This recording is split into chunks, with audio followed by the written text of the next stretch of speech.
রাজধানীর foreign service একাডেমিতে জাতীয় ঐক্যমত্য কমিশনের সাথে রাজনৈতিক দলগুলোর দ্বিতীয় পর্যায়ের যে আলোচনা, সেই আলোচনার খবর আমরা আগেই জানিয়েছি।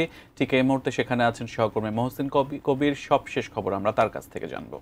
মহসিন, আমরা জানি যে আগামী 2 দিন বৈঠক মুলতবি থাকবে এবং এই সময়ের মধ্যে রাজনৈতিক যে দলগুলো রয়েছে তারা দলীয় ফোরামে অনৈক্যের বিষয়ে আলোচনা করবেন এবং তারপরে হয়তোবা আমরা একটি ঘোষণা জানতে পারবো। তো সার্বিক আসলে পরিস্থিতি কোন দিকে যাচ্ছে বলে আপনি মনে করছেন?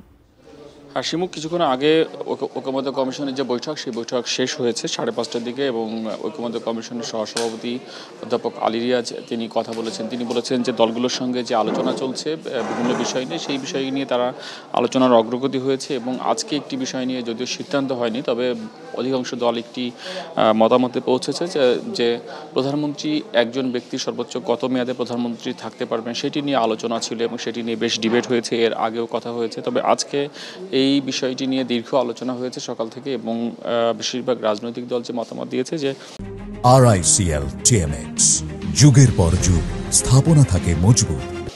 আগে যে ঐক্যমত্য কমিশনের যে প্রস্তাব ছিল যে একজন ব্যক্তি সর্বোচ্চ 2 মেয়াদের বেশি প্রধানমন্ত্রী হতে পারবেন না এবং একই সঙ্গে তিনি অন্য বিশেষ করে রাষ্ট্রপতি কিংবা সংসদ নেতা কিংবা দলের প্রধান হতে পারবেন না, সেই ধরনের প্রস্তাব ছিল ঐক্যমত্য কমিশনের পক্ষ থেকে। তবে দলগুলো তারা বলেছেন যে এটি নিয়ে যেহেতু সবথেকে বড় দল বিএনপির এক ধরনের আপত্তি রয়েছে এবং বিএনপি বলছে যে বিএনপির যে 31 দফা দেওয়া হয়েছে সেখানে বলা হচ্ছে যে পরপর 3 মেয়াদে নয়, অর্থাৎ কেউ যদি 2বার প্রধানমন্ত্রী হন তিনি একবার গ্যাপ দিয়ে 3য়বার প্রধানমন্ত্রী হতে পারবেন। সেই ধরনের প্রস্তাব বিএনপির পক্ষ থেকে আগেই ছিল। তবে বেশিরভাগ দল বলছে যে না, তারা চান না যে পরপর 2বারের বেশি কিংবা একেবারেই সারা জীবনে 2বারের বেশি কেউ যেন প্রধানমন্ত্রী হোক, সেটি তারা চাচ্ছেন না। তো এই আলোচনা চলার এক পর্যায়ে 20 মিনিটে বিরতি দেওয়া হয় এবং একটি প্রস্তাব সেখানে তুলে দেওয়া হয় যে কেউ 10 বছরের বেশি প্রধানমন্ত্রী হতে পারবেন না। সেই প্রস্তাব তুলে দেওয়ার পর সেটি নিয়ে আলোচনা হয় এবং সেখানে 20 মিনিটে বিরতি দেওয়া হয় রাজনৈতিক দলগুলোকে আলাপ আলোচনার জন্য। সেখানে অনেকেই একমত হয়েছেন এবং অধ্যাপক আলী রিয়াজ যেটি বলছিলেন যে বিএনপি, এনডিএম এবং এলডিপি ছাড়া, এই 3টি দল ছাড়া বেশিরভাগ দলই তাদের মতামত জানিয়েছেন। তারা বলেছেন যে আগের যে মত ছিল যে 2 মেয়াদ, সেখান থেকে তারা সরে এসে তারা বলছেন যে 10 বছরের বেশি কেউ প্রধানমন্ত্রী হতে পারবেন না।